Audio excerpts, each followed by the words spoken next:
I spent years helping people step back from the systems running their lives. The human brain has evolved something remarkable over time, and that is the ability to get inside other people's heads and understand their thoughts and feelings without them even having to tell us. This is a key reason that humans have survived as a social species. Something that's happened accidentally that nobody talks about, though, is the ability for us to turn that skill set inward upon ourselves over time and examine our own thoughts and feelings and be the observer of ourselves. It may have been an accident of nature, but this ability is unparalleled in the animal kingdom, this ability to observe ourselves.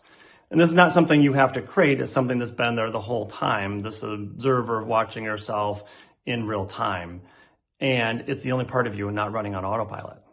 I have a couple examples that might help illustrate this point. A lot of us have had this experience where we're sitting in the car, driving along, and thinking about something that makes us anxious, either a difficult conversation we had or the one that we need to have, and we're really wound up thinking about this, and all of a sudden we catch ourselves and realize what we're doing, and we may not even look around to realize where we are and say, wow, I've driven for 10 minutes and I haven't even processed any of it. And as you have that moment realization, the anxiety starts to melt away, like disappears. Another example is having a surprising thought. Sometimes we have thoughts that are petty or maybe even a surprisingly dark or vicious thought about somebody where we're angry about something.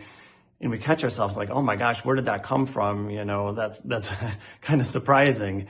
And here's the best way I found to explain what that something is. It is like you are a blank painting canvas. Your survival system and skills are painted on this canvas. Your socially conditioned brain is painted on this canvas. Your ego is painted on this canvas. And every square inch of this canvas can be covered up, but it is all blank and untouched underneath. And here's the great part. It remains pure and untouched underneath. What you are is not absent or ruined. It's just covered up. And here's the key takeaway that I want you to remember, that you are the canvas and all this stuff has been painted on you, often without your consent. I guess it's more like graffiti than actually artistic paint. But as I mentioned, we've all had those moments like the car and surprising thought example where we've had those glimpses of clarity and become the observer or the canvas, if you will. And I think that's the key to the power, is realizing that these things have been layered upon top of you, either through survival instincts of the caveman brain or the conditioned brain from society teaching us things that they think are healthy for us.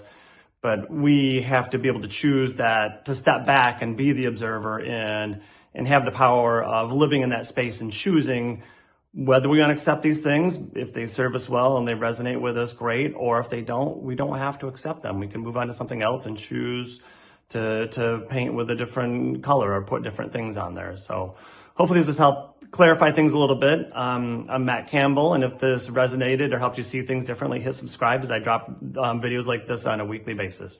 Take care.